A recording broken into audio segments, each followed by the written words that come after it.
मैंने अपनी जन्म कुंडली बनवाई। जन्म कुंडली के अंदर मेरा पंडित जी ने लिखा कि नाम मनोज, गोत्र दूहन, जाति जाट, वर्ण शूद्र, गण राक्षस। तो हम लोगों को तो इस रिलीजन ने केवल इस्तेमाल किया, हमें राक्षस कहा, हमें शूद्र कहा। 4.25 साल में जेल में भी रहा। तो वहाँ मुझे समझ में आया कि यार जो गवर्नमेंट है वो तो हिंदुओं की सरकार है। ये बात मेरे जहन में आई और वहाँ मैंने गुरु नानक देव जी के फ़लसफ़े को पढ़ना और समझना शुरू किया। तो मेरे ऊपर 2 केसेस में देशद्रोह की धाराएं लगाई गई। तो मुझे इन्होंने बना दिया था कि he is the main conspirator behind the Jat reservation stir. ये लोग लड़वाने वाले लोग हैं और सिक्खी जो है वो जोड़ने वाला धर्म है। हम लोग केवल ऑर्गेनाइज्ड वे में केवल सिक्खी का प्रचार प्रसार का कार्य कर रहे हैं और इनवाइट कर रहे हैं कि भाई देखो हम लोग सिक्खी में आए हैं तो आप भी सिक्खी में आइए।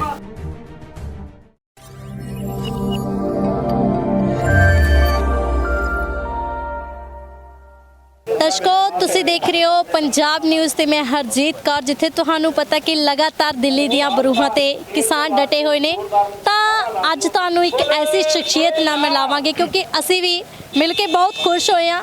इस किसानी अंदोलन च बड़ियां इदां दियां रूहां मिल जांदियां ने जिहड़ियां कि सिੱਖੀ तो इंस्पायर हुंदियां ने। इस किसानी अंदोलन दे विच आके भी प्रचार प्रसार करदियां ने ते कई किताबां भी लिखदियां ने। साडे नाल एक एडवोकेट ने मनोज दहियन जिहड़े कि हरियाणे दे रहण वाले ने, जाट आरक्षण भी कीता ते हुण भी बड़े लम्मा समा जेल कट के आए ने।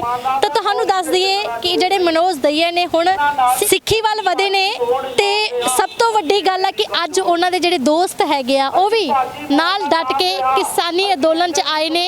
तो अगे भी उन्हों का कहना कि सिੱਖੀ का प्रचार करते रहांगे। तो विसाखी ते भी जिहड़ा अमृतपान करन दी उन्होंने गल कीती आ, वो भी असीं इन्हां नाल जरूर मिल के सांझी करांगे। सब तो पहला स्वागत करदे इन्हां दा पंजाब न्यूज़ ते। वाहिगुरू जी की फतेह।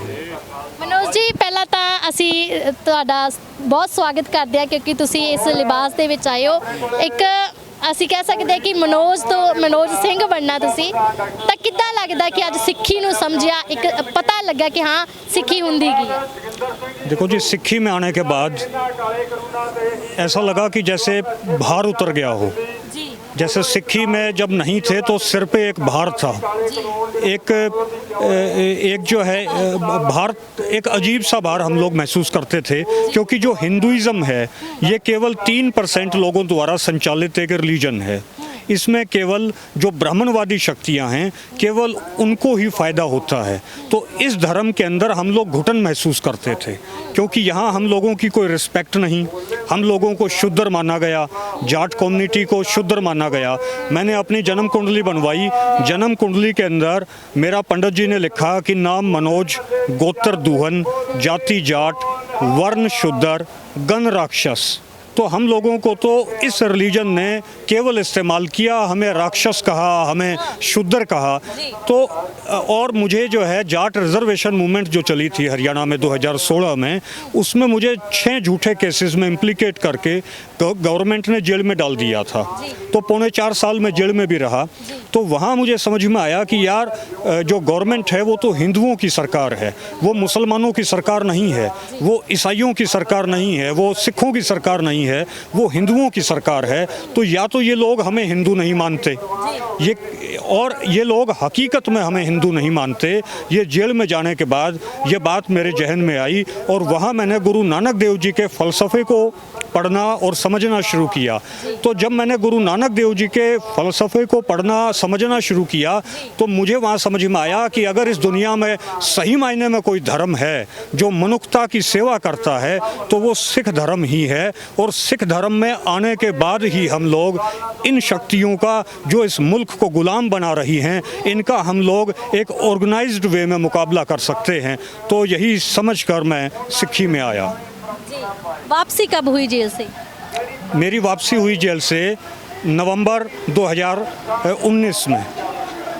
क्या आरोप लगाए थे, कौन सी धाराएं लगाई थी, क्या पर्चे आप पर दर्ज किए थे जब आप जेल में? देखिए जी, सीधा सिद्धांत है कि जो भी इस देश के अंदर क्रांतिकारी शक्तियाँ मनुवादी व्यवस्था के खिलाफ काम करेंगी उनके ऊपर सबसे पहली जो धारा लगाई जाएगी वो देशद्रोह की धारा लगाई जाएगी। तो मेरे ऊपर 2 केसेस में देशद्रोह की धाराएं लगाई गई। आगजनी की मेरे ऊपर थे वित्त मंत्री हरियाणा कैप्टन अभिमन्यु की कोठी को जलाने का मुकदमा, सर्किट हाउस फूकने का मुकदमा, भड़काऊ भाषण देने के मुकदमे, रोड जाम हाईवे जाम करने के केसेस। तो ये झूठे केसेस मेरे ऊपर इन्होंने लगाए। और जो सबसे बड़ी धारा जो है हाँ, तब मुझ पे ये लगे थे फरवरी 2016 के अंदर हरियाणा में। तो मुझे इन्होंने जो है ये बना दिया था कि he is the main conspirator behind the Jat reservation stir in 2016। तो ये मेरे ऊपर इन्होंने केसेस लगाए। तो ये जो सबसे बड़ी धाराएं, ये किसी के ऊपर भी आम धाराएं हो गई हैं अब तो, ये कि भाई कोई भी इनके खिलाफ काम करेगा देशद्रोह की धारा ये चस्पा देंगे। तो मेरे ऊपर भी देशद्रोह की धाराएं इन्होंने लगाई। सर, हम आप भी देख रहे हैं कि आप पे ऊपर देशद्रोह की धारा लगा दी, लेकिन अब भी कई नौजवानों पे एनआई के जो नोटिस भेज के उनको तशद्दुद किया जाता है। यहाँ की तक उठा के तशद्दुद किया, फिर छोड़ दिया, फिर लेके चले जाए। क्या लगता है कि इतनी उन्हों की, जैसे कह सकते हैं कि किसानी आंदोलन को फेल करने के लिए या ऐसे नौजवानों को ख़त्म करने के लिए ये साजिशें जो चल रही है? देखिए, आपके चैनल के माध्यम से मैं जो किसान आगू हैं उनको मैं ये निवेदन करना चाहता हूं कि जो हमारे भाई जेलों के अंदर बंद हैं, चाहे दीप सिद्धू जी हों या और हमारे जो साथी जेलों के अंदर बंद हैं, प्रायोरिटी बेस के ऊपर उनकी रिहाई के मुद्दे को हम लोग अपने एजेंडे में लें, क्योंकि अदरवाइज़ ये चीज़ें यूं ही डिले होती जाएंगी, ये चीज़ें यूं ही आगे से आगे बढ़ती चली जाएंगी। और वो जो नौजवान जेलों के अंदर बंद हैं, मैं चूंकि जेल में रहा हूं तो मैं उनका दर्द समझ सकता हूं।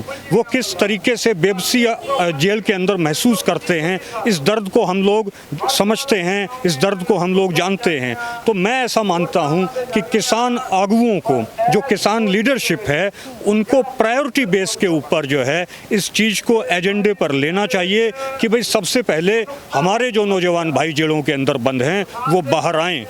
अदरवाइज़ गवर्नमेंट की यही स्ट्रेटजी है, यही गवर्नमेंट की टैक्टिक्स है कि नौजवानों को जेल में बंद करते जाएं और जो है ये डर का माहौल, भय का माहौल क्रिएट करते जाएं।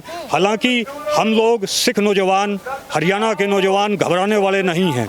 हम लोग किसी भी मुसीबत को पार करने की ताकत रखते हैं।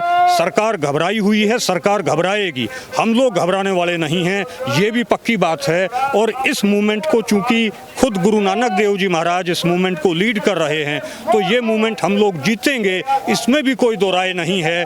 लेकिन फिर भी जो नौजवान हमारे जेलों के अंदर बंद हैं उनको बाहर आना चाहिए और ये एजेंडा जो है हमारे किसान आगुओं को लेकर चलना चाहिए। आप हिंदू से सिख धर्म में गए हैं, आपने बुक्स भी लिखी है ना, तो समाज कैसे देखता, परिवार आपको कैसे देखता, मतलब कि एग्री है या नहीं एग्री? देखिए जी, मेरे फादर ने मुझे कहा कि बेटा जो काम तुमको बहुत पहले करना चाहिए था ना, वो काम तुमने बहुत लेट किया है। हमारा गोत्र है दूहन गोत्र, हमारी खाप की पंचायत भी हुई, उसमें भी मैंने कहा कि भाई मैं सिक्खी में आ गया हूँ और ये हमारा अपना धर्म है। तो सभी ने, जितने उसके अंदर हमारी दूहन खाप के जो डेलीगेट्स आए हुए थे, सभी ने तालियां बजाकर जो है मेरी इस बात का इस्तकबाल किया, मेरी इस बात का स्वागत किया। और हमारी जो कम्युनिटी है हरियाणा के अंदर, जाट कम्युनिटी, वो कम्युनिटी ने भी इस बात का हमारी ने स्वागत किया है। और मैं ये समझता हूँ कि ये तो केवल पॉलिटिक्स की वजह से हरियाणा के अंदर और पंजाब के अंदर इन लोगों ने एक भेद, एक डिवीज़न पैदा कर दिया था। अदरवाइज सिक्खी जो है वो हरियाणा के लोगों का मूल धर्म है। तो लड़ाया है हमें जाति के नाम पर लड़ाया है, हमें कभी अबोहर फाजिलका के मुद्दे पर लड़ाया है, कभी हमें एसवाईएल के मुद्दे पर लड़ाया है। इन लोगों का काम केवल लड़वाने का है। ये लोग लड़वाने वाले लोग हैं और सिक्खी जो है वो जोड़ने वाला धर्म है। आप देखिए, लंगर में जो है हम लोग इकट्ठा एक साथ बैठ के खाना खा रहे हैं, हम लोग जोड़ों की सेवा कर रहे हैं। ये मॉडल केवल सिक्खी में ही है और इस मॉडल को गुरुओं ने जो है त्याग करके, कुर्बानियाँ करके इस मॉडल को खड़ा किया है। जात पात को ख़त्म करने का मॉडल, मनुष्यता को जो है तवज्जो देने का मॉडल। तो मैं ऐसा समझता हूँ कि हमारा तो स्वागत हुआ हरियाणा में। हम लोगों को तो हमारे गांव ने, हमारे गुहांड ने, हमारे जो है हमारी कम्युनिटी के लोगों ने इस चीज़ को अच्छा ही माना और हमारे परिवार ने भी इस चीज़ को अच्छा माना है कि हम लोग सिक्खी में आए हैं। सिक्खी में हम लोग भटक गए थे बीच में, हम लोग बीच में भटक कर हम लोग ब्राह्मणवादी हिंदूवादी धर्म में चले गए थे। अदरवाइज तो हमारा जो मूल धर्म है, हमने घर वापसी की है, धर्म परिवर्तन नहीं किया हमने घर वापसी की है। सो आपके साथ आपके दोस्त भी हैं, क्या आपको पूरा समर्थन दे रहे हैं? नहीं, ये तो खुद सिख बन गए हैं। आप देखेंगे कि इन्होंने मूछ दाढ़ी रखनी, केश रखने इन्होंने शुरू कर दिए हैं। दस्तार बांधने की अभी प्रैक्टिस नहीं है, वो प्रैक्टिस भी हमारी हो जाएगी। लेकिन इन्होंने, आप देखेंगे कि मूछ दाढ़ी केश रखना शुरू कर रखा है। तो हमारे तो जितने साथी हैं उन्होंने भी सिक्खी में जो है वो आ चुके हैं और आ रहे हैं। ਦਰਸ਼ਕੋ ਸਾਡੇ ਵੀਰ ਹੋਰ ਵੀ ਆ ਜਿਹੜੇ ਹਰਿਆਣੇ ਤੋਂ ਨੇ, ਇਹਨਾਂ ਨਾਲ ਗੱਲ ਕਰਾਂਗੇ ਕਿਉਂਕਿ ਸਾਰੇ ਹੀ ਸਿੱਖੀ ਧਰਮ ਦੇ ਵਿੱਚ ਆ ਰਹੇ ਨੇ। ਇੱਥੇ ਕਹਿ ਸਕਦੇ ਕਿ ਕਿਸਾਨੀ ਅੰਦੋਲਨ ਦਾ ਵੀ ਇੱਕ ਬਹੁਤ ਵੱਡਾ ਬਦਲਾਅ ਆਇਆ ਕਿਉਂਕਿ ਸਾਰੇ ਕਹਿੰਦੇ ਸੀਗੇ कि हिंदू ही सिख हैगा, है ना। मेरे में और कुलजीत भाई में कोई डिफरेंस नहीं है क्योंकि हम लोग एक ही हमारा ब्लड है। बस भेद जो पॉलिटिशियंस ने पैदा कर दिया था वो भेद अब किसान इस मोर्चे की वजह से वो ख़त्म हो चुका है और सारा भाईचारा अब जो है दोबारा से इकट्ठा हो चुका है। ਤੁਹਾਡਾ ਕੀ ਕਹਿਣਾ ਹੈ ਜਿੱਥੇ ਕਹਿੰਦੇ ਸੀਗੇ कि हिंदू ही सिख बनता आ रहा? देखिए जी, हमारे जो बड़े बुजुर्ग थे वो भी सिंह थे और दादाजी भी सिंह थे, परदादाजी भी सिंह थे। लेकिन क्या हुआ, सांस्कृतिक जो संक्रमण हुआ ब्राह्मणवादी शक्तियों का, उसकी वजह से कुमार हो गए थे। लेकिन जैसे ये किसान आंदोलन चला, इससे जैसे टीकरी बॉर्डर बहादुरगढ़ में मैं स्टार्टिंग से किसान आंदोलन में भाग ले रहा हूँ और दूसरा मनोज भाई के संपर्क में आया तो हमने सिक्खी को नज़दीक से समझा, नज़दीक से देखा तो महसूस किया कि ये तो हमारा मूल धर्म है और हमारा ही धर्म है ये, इसलिए हमने घर वापसी की और हम सिंह बन गए। आपको क्या लगता है, घर वापसी करके अच्छा लग रहा है? जी बिल्कुल अच्छा लग रहा है। घर वापसी करके किसी अच्छा नहीं लगता। कोई मान ले भटक जाए तो अपने हरियाणा में तो कहते हैं सुबह का बुल्ला शाम को घर वापस आ जाए तो वो भटका हुआ नहीं कहा जाता। तो हम तो भटके हुए थे, हम वापस आ गए तो शायद हमें भटका हुआ ना कहा जाए। आप सिक्खी घर वापसी किया, सिक्खी के धर्म में वापस आए हैं, तो क्या लगता है कि सिक्खी के कॉन्सेप्ट को भी अपने समझा, पता किया कि क्या है ये सिक्खी? हाँ, सिक्खी को समझा। हम मनोज भाई के जब टच में आए, मनोज भाई की जब विचारधारा हमने देखी और समझा, टच में आए तो मनोज भाई के कई विचार थे, उनमें से 3-4 तो अति महत्वपूर्ण विचार थे जो हम साझा करते आ रहे हैं। एक तो ये विचार था कि मूल रूप से कुदरत ने हमें सुंदर बनाया जैसी हमारी व्यवस्था है, लेकिन हम उसके साथ अगर छेड़छाड़ करते हैं तो हम खुद बदसूरत हो जाते हैं। उसका उदाहरण मनोज भाई ने, हम एक शादी में गए हुए थे तो जैसे दिया तो उसी दिन मैंने प्रण कर लिया था कि मैं केस कत्ल और नहीं कराऊंगा, क्योंकि मनोज भाई ने बताया जैसे मोर और मोरनी में मोर सुंदर होता है, अगर मोर के पंख निकाल लिए जाएं तो मोरनी से बदसूरत लगेगा।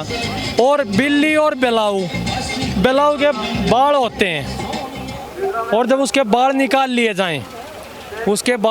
दिए जाएं तो बेलाऊ जैसे गुस्से में आता, तेज में आता तो पूरी बॉडी को जैसे गुस्सा करता तो वो फूल जाती है, उसके जो रोम है वो खड़े हो जाते हैं। अगर उसके बाल निकाल दिए जाएं तो बिल्ली से बदसूरत लगेगा। इसी प्रकार मोर मोरनी, बिल्ली बेलाऊ, शेर शेरनी। शेर की बात हाँ, आपको लगता होगा कि एक सिख को भी शेर की पदवी दी गया, सिंह जो बोलते हैं वो सिंह शेर। हाँ, इसी प्रकार मनोज भाई ने जब बताया शेर, बब्बर शेर और शेरनी, बब्बर शेर की अगर हम कटिंग कर दें तो शेरनी से बद्दर लगेगा। और जब हमें कुदरत ने सिंह बनाया है, हमारे गुरुओं ने हमें सिंह की उपाधि दी है, तो हम क्यों उस उपाधि को नकार के और ऐसे अपना स्वरूप ले आए कि हम बदर लगने लगे। तो इस कारण मैंने ये सोचा कि मैं केस कत्ल नहीं कराऊंगा। सर आपको क्या लगता है, जैसे इन्होंने बोला कि सिख धर्म ऐसा धर्म है कि हम अगर कुदरत के साथ खिलवाड़ ना करें तो हम सिख बनते हैं, यही मानते हो आप भी? तो सिख का एक कॉन्सेप्ट होता है, जैसे हम सिख बन गए तो हम प्रचार प्रसार भी करते हैं। आप मानते हो कि अगर मैं सिख बन जाता तो मैं और भी 4 लोगों को इस कॉन्सेप्ट के बारे में समझाऊंगा? देखिए, मैं आपको एक बात कहना चाहता हूँ कि जो ये देश भारत देश है, इस देश पर कुछ लोगों का कब्जा है और इन कब्जा उन्होंने कैसे किया, उन्होंने कब्जा किया धर्म को लेकर। उन्होंने सभी जो यहाँ के जो किसान और कमेरी जो जातियाँ थी उनको हिंदू धर्म के साथ जोड़ा और उनको अपने नीचे ले आए, और नीचे ले आने के बाद उन्होंने पूरे इस देश पर कब्जा कर लिया। वो या तो हिंदू महासभा हो या फिर आरएसएस हो या फिर बीजेपी हो या फिर कांग्रेस हो या फिर और कोई संगठन ऐसा हो जिनका उन्होंने नाम लिया और पूरे इस भारत देश के जो किसान कमेरी जो जातियाँ थी उनको हिंदू बनाने का काम किया। पर अब जो ये किसान आंदोलन हुआ है और किसान आंदोलन के कारण जो सिक्खी यहाँ पे आई है, सिख धर्म के लोग यहाँ पे आए हैं, पंजाब से लोग आए हैं, और जो मनोज भाई ने हमें स्टडी करके जो हमें समझाया है तो उससे हमें ये समझ में आया है कि इन सब चीज़ों को अगर काउंटर करना है, अगर इन चीज़ों को रोकना है तो सिख धर्म ही ऐसा धर्म है जो इस चीज़ को काउंटर कर सकता है। और सिख धर्म जो वो है वो मानवतावादी धर्म है, और हिंदू धर्म है या फिर इसकी हम बात करें तो हिंदू धर्म की तो ये शोषण का धर्म है। आप कभी मंदिर में चले जाओ, आपको कभी पानी नहीं पीने दिया। तभी भी कुछ दिन पहले घटना हुई थी जिसमें मंदिर में जाने पर एक छोटे से बच्चे मुस्लिम बच्चे को पीटा गया। तो क्या इस धर्म को हम मानवतावादी धर्म कह सकते हैं? बिल्कुल नहीं कह सकते। और इस मानते हो कि आज जरूरत भी है सिख धर्म की? बिल्कुल आज के दिन ज़रूरत ही सिख धर्म की है, क्योंकि वो जो 3% जो लोग हैं वो इतने हैवी हो चुके हैं आज के दिन। अगर उनको नहीं रोका गया तो शायद वो इस पूरी की पूरी भारत की धरती पर अपना कब्जा कर लेंगे और किसान कमेरे को अपना गुलाम बना लेंगे। और उसको रोकने के लिए केवल सिख ही है। और मैं तो ये चाहता हूँ कि आने वाले समय में जो गुरु गोविंद सिंह जी का जो फलसफा था कि 96 करोड़ी खालसा होने हैं वो अब हकीकत होने वाला है। और बहुत ही जल्द मुझे ऐसा महसूस लगता है कि पूरा भारत है वो सिक्खी के अंदर आ जाएगा और 96 करोड़ी खालसा जो गुरु महाराज जी कहते थे वो सपना सच होने वाला है। अब आपका क्या नाम है? हितेश सिंह। आप भी फिर सिखी धर्म? जी बिल्कुल। खुशी महसूस होती है कि मैं खुशी नहीं मैम, एनर्जी भी महसूस होती है। एनर्जी भी महसूस? हाँ, जैसे एक एग्जांपल के तौर पे समझते हैं, अगर हम घर से निकलते हैं कि हमें मुंबई जाना है और हम रास्ते में चल रहे होते हैं और हमें एक बोर्ड नज़र आता है कि जिस रास्ते पे आप जा रहे हो वो असम की ओर जा रहा है, तो आप क्या करोगे? आप उसी रास्ते को चुनोगे ना जो मुंबई की ओर जा रहा है। तो सेम हमारे साथ हुआ कि घर वालों ने बचपन में हमें जो शिक्षा दी थी वो तो मानवता की दी थी, लेकिन अब जो हम जिस धर्म से जुड़े हुए थे उस धर्म में कट्टरता ज़्यादा है, एक दूसरे के प्रति ऊंच नीच ज़्यादा है। तो उन चीज़ों को हमें छोड़ना पड़ेगा और एक्चुअल में जो रास्ता मानवता की ओर जा रहा है उस रास्ते पे चलना पड़ेगा। सिख धर्म सांझीवालता का प्रतीक है। सिखों की वाणी ही सांझीवालता है। हमारी तो जो सिख धर्म है वो तो हम निश्चित तौर पे कह सकते हैं कि मानवतावादी धर्म है। मनोज जी, लास्ट सवाल है मेरा, ਤੁਹਾਡੇ ਵੀਰ ਵੀ ਤੁਹਾਡੇ ਨਾਲ ਜੁੜੇ ਨੇ ਕਿਉਂਕਿ ਕਹਿੰਦੇ ਨਾ ਇੱਕ ਤੇ ਇੱਕ ਦੋ ਤੇ ਦੋ ਵੱਧ ਜਾਂਦੇ ਨੇ ਹਨਾ ਜੀ। ਹੁਣ ਤੁਸੀਂ ਵੀ 4-5 ਨੂੰ ਨਾਲ ਲੈ ਕੇ ਚੱਲੇ ਹੋ, ਕੀ ਲੱਗਦਾ ਅੱਗੇ ਸਿੱਖੀ ਪ੍ਰਚਾਰ ਕਰੋਗੇ? ਕਿਸ ਤਰ੍ਹਾਂ ਅੱਗੇ ਆਪ ਵੀ ਅੰਮ੍ਰਿਤਪਾਨ ਕਰੋਗੇ ਤੇ ਹੋਰਾਂ ਨੂੰ ਵੀ ਨਾਲ ਜੋੜੋਗੇ? देखिए जी, हमने तो अपने जीवन का ये ध्येय बना लिया है कि हमें करना ही सिक्खी का प्रचार है। और इसके लिए हमने एक ऑर्गेनाइजेशन भी बनाया है, यूनियनिस्ट सिख मिशन। तो अपने ऑर्गेनाइजेशन यूनियनिस्ट सिख मिशन के बैनर तले हम लोग केवल ऑर्गेनाइज्ड वे में केवल सिक्खी का प्रचार प्रसार का कार्य कर रहे हैं और इनवाइट कर रहे हैं कि भाई देखो हम लोग सिक्खी में आए हैं तो आप भी सिक्खी में आइए। बहुत बहुत धन्यवाद आपका। Thank you। मिलके दिल से खुशी हो रही है आपसे मिलके। Thank you.